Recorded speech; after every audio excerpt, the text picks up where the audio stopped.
All right, so today we're going to go over graduation requirements, what you need to know to get your Stony Brook degree. First, the credit requirements. You are required to complete 120 minimum credit hours to earn a bachelor's degree, 128 minimum for engineering majors. You'll need 39 credits of upper division credits out of the 120. These have to be 300 level plus courses. Is the 57 credits after your 57th credit earned. GPA requirement, you'll need a minimum of 2.0 in order to remain in good academic standing and graduate. Some majors may require a higher GPA, and you can check the bulletin for those majors. All right, so major requirements. This is something that you'll have to complete on top of your general education requirements. You can check in DegreeWorks what most of your major requirements are. You can also check your major requirements in the bulletin. Verify these requirements with your advisor if you have any questions, and make sure that your major on DegreeWorks matches the major you intend on majoring in. If not, change your major forms are available on the registrar's webpage, or if you come to the UGC advising office, we can give you a major change form. So you'll also be taking first year seminar in the fall and 102 in the spring. The fall FYS 101 course is an SU graded 1 credit course related to your UGC theme and introduces you to the Stony Brook University and the resources and information that you need to know to be a successful student. In the spring, you'll take FYS 102, and this is a later graded A through F course that is 1 credit hour, and it's topic-based, taught by a faculty member. So now all the sections will be posted, and there are 14-week courses and a 10-week course. So what we call the general education requirements at Stony Brook are the Stony Brook curriculum. These are topic areas that you'll have to cover before you're able to graduate. So the first section is called Demonstrate Versatility, and these are the objectives that you'll have to meet.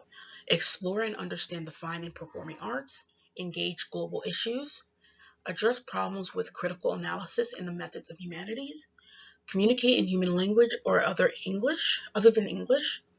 And for CEAS majors, just note they're exempt from this set of learning objectives. Master quantitative problem solving.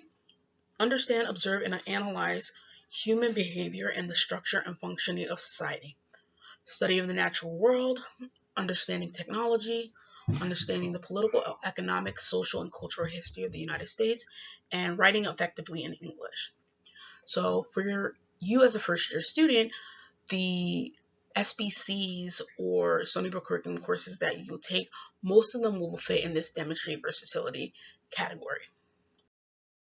The second category is called Explore Interconnectedness, and this is examining a significant relationship between the science or technology and the arts, humanities, or social sciences. We also call this STAS for short. That's the acronym.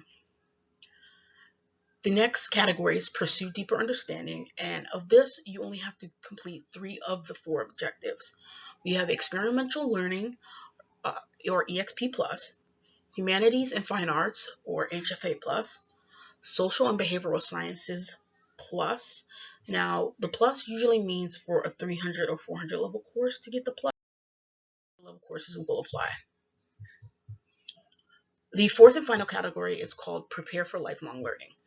So you will have to practice and respect critical and ethical reasoning, evaluate and synthesize researched information, speak effectively before an audience, and writing effectively in one's discipline. So these are usually upper division courses, and most of these SBC requirements can be met within your major.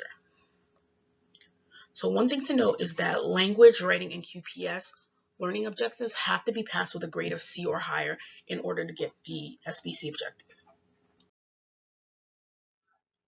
So the SBCs, your major requirements, and your minor requirements, if you have a minor, can overlap. So what this means is that your SBC courses and your minor requirements and your major requirements will overlap. So there's some courses that you'll take in your major that will cover some of the SBCs that you will need to complete, and that's okay. And that's the way it's built.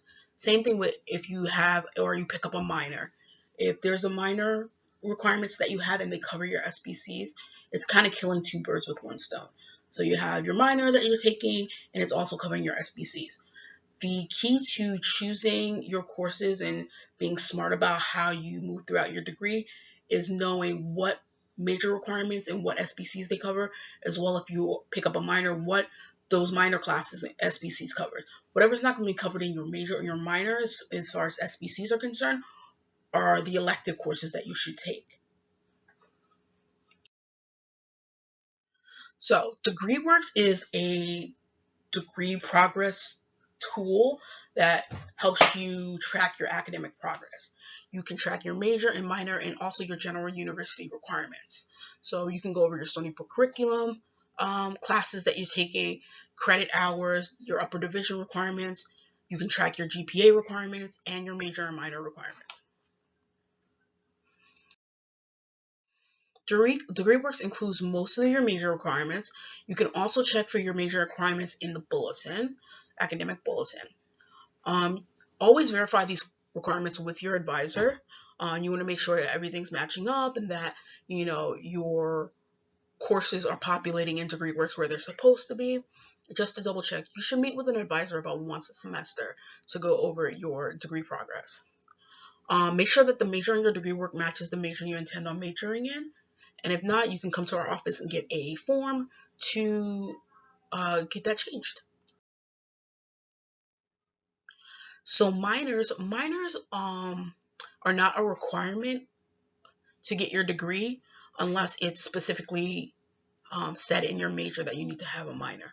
So some of the majors that require a minor are like the biology BA, some of the business programs also require a minor. But minors will show up on your transcript. You do not earn a separate degree in a minor. You can declare up to 3 minors, and they're usually between 18 and 14 credits, mostly upper division credits, in a concentrated subject area. We have academy minors that are 18 to 21 credits that you can get out of our UGC academies. And if you have questions about that, either talk to your academic advisor or look at the undergraduate bulletin for more information about the academy minors. So if you're undecided and undeclared, that's okay. What you want to do is utilize some of your SBC courses to explore different interest areas. So if you're really interested in accounting, take that accounting course for a QPS or something like that. If you're really interested in psychology, take that psychology course and see if it's something that you want to pursue as a major. But it also will count as an SBS in your Stony Brook curriculum requirements. And we have something called CAR 110. It's a 2-credit career development and decision-making class that can help you figure out what you want to do in life and what you should major in. So deciding on a major is a process. So, you want to synthesize, you want to gather information, talk with faculty and academic advisors, visit the Career Center, read the undergraduate college bulletin to see, what kind of courses you'll take in the major, read the course descriptions to see if there's something that really interests you. Now, double majoring is a thing. You do not earn 2 degrees. Both majors show on your transcript, and you can double major in almost anything as long as the departments approve it. So some reminders: read the course description for your courses you're considering. And you want to prioritize balance requirements and your interests. Remember, you'll have future semesters to explore. So if you don't get something that you really want or need this semester, there's always next semester or even the semester after that. Be flexible with the day and time and the day of the week. Class availability can be a little bit crunched, so make sure you're being flexible and try to be as open as possible so that you can get the courses that you need. Course availability, your ideal schedule versus a sufficient schedule. So a sufficient schedule would be having all your requirements met, having your be a full-time student, 12 credits or more. That's a sufficient schedule versus an ideal schedule where you might want every Friday off. That might not be able to happen depending on what courses that you need. So financial aid, if you receive TAP, you have to enroll in at least 12 degree applicable credits, and that means your declared major courses and SBC courses. You can change your major or switch to undeclared in your advising room. So talk to your academic advisor and they can help you to switch to undeclared. Excelsior students must complete 30 credits in the first year. Your AP and transfer credits do apply to this, so it's important to keep that in mind that if you bring in something like 15 credits of APs, you only really need to fulfill 15 credits within the first year to meet your whole 30. So some things that you need to know: credit limits for your first semester is 17 credits, and the credit limit will increase to 19 credits on the Friday before classes start at around 11 a.m. Students who are on academic standing or first semester warning are limited to 16 credits in the spring semester. So that is something to keep in mind. So if you are on a pre-professional track, a pre-health track, or a pre-law, there are specific groups of courses which you should complete in order to apply to a professional health graduate program.